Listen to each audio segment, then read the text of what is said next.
8 minutes. And thanks to People Before Profit for putting forward this motion, which affords us all an opportunity to speak again on what we are witnessing.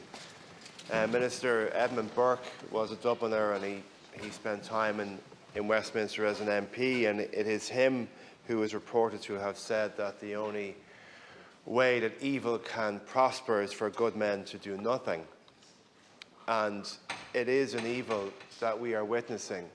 It is an evil that we are witnessing day after day after day. And not only are good men and women not doing anything, but they're cheerleading it. And it is with absolute depression that I witness what is happening to supposed respectable, progressive Western democracies. In the face of this evil which we are witnessing, the death of children, thousands and thousands of children, the destruction, it would appear, of an entire people, the bloodthirsty rhetoric, which is completely unsurprising for anybody who has been observing this conflict over a period of years.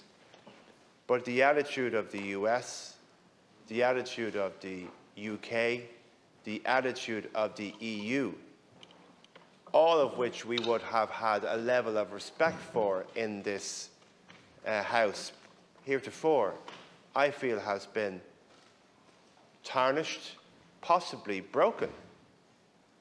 I think, Minister, if Ursula von der Leyen decided to come to this House, as she has in the past, next week, I don't think many of us would feel that we could possibly consider sitting in the same room as that person after what she has done, effectively cheerleading this evil.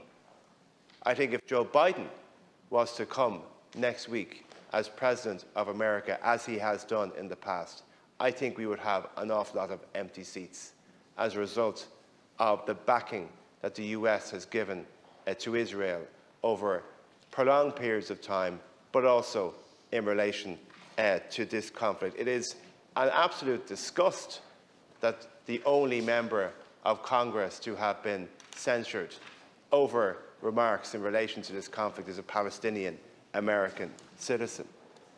And I have to say, the attitude of politics in the UK, including our sister party in the British Labour Party, is something which is of a huge disappointment to me, and I know to members of the Irish Labour Party, because we have to call out evil for what it is. And I reject the suggestion that before you make a comment about what Israel is doing, that you have to automatically answer a question about Hamas. I don't remember in my childhood those of us who felt strongly about British state terrorism here in Ireland having to, before they got those words out of their mouths, had to say that they had a problem with the IRA. Of course we have a difficulty, and we absolutely condemn evil. We absolutely condemn the actions of Hamas on the 7th of October. That goes without saying. But this is state-sponsored evil on a catastrophic scale, and it's being cheerled by supposed liberal, progressive, enlightened Western democracies. So I think, in fairness to you and your government, Minister, while many people can be critical, I think ministers in this government have stood apart from the European mainstream and said things that would probably have gotten them thrown out of every parliament in Europe, and probably of a number of political parties across Europe. I thought some of the statements have been quite strong. I think when a minister for your government calls it revenge, when a minister of your government says it's a war on children, when a minister of your government says that you can't build peace on the graves of children, I think these are extremely strong statements. And I think we should recognise that in the context of what other EU leaders aren't saying. But, Minister, I think you and I are both children of the 80s, and we grew up in a time where there was an ethical understanding of what was happening in South Africa, that we had to do things differently, that we were different, that if the South African rugby team came here to Dublin, we weren't going to be quiet and let it just happen. that when the Dunnes Stores workers took a stand, women took a stand against South African produce in Dunnes Stores, that they took a stand and they were supported by the ordinary people of Dublin. And I have to say, if we're waiting for a kind of a collective response from the EU, it's never going to happen. It is never, ever, ever going to happen, because of the attitude of Germany and Austria for their own history with the Holocaust, which is understandable on one level, but they cannot, in reflecting their national trauma over the Holocaust, facilitate an evil that we are witnessing day by day. So I think we have to stand aside from the European mainstream, if that is what it takes, and apply sanctions on Israel, as we did with South Africa in the past, because they're going to continue to do this until there is a consequence. There is no consequence. They can kill as many Palestinian children as they like.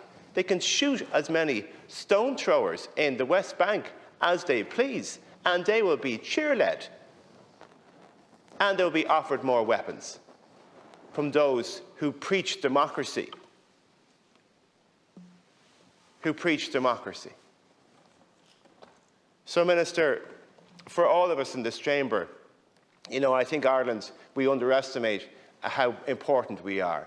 Our neutrality is important. Our own history is important. What we have suffered on this island is important. The conflict that we saw as children is important. The fact that we understand the nature of war, of violence, of sectarianism, what it does, the wounds that are still unhealed.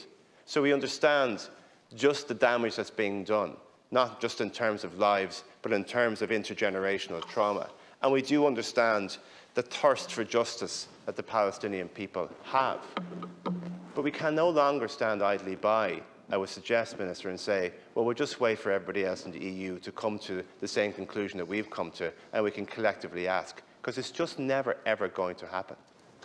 So until we have a moment where we have the exact same attitude to Israel as we had in the 80s to South Africa, which led to huge change, then we're going to be back here next year, the year after, 5 years' time, 10 years' time. Does anybody really feel that unless we do that, we won't be having these debates again and again and again and again and again?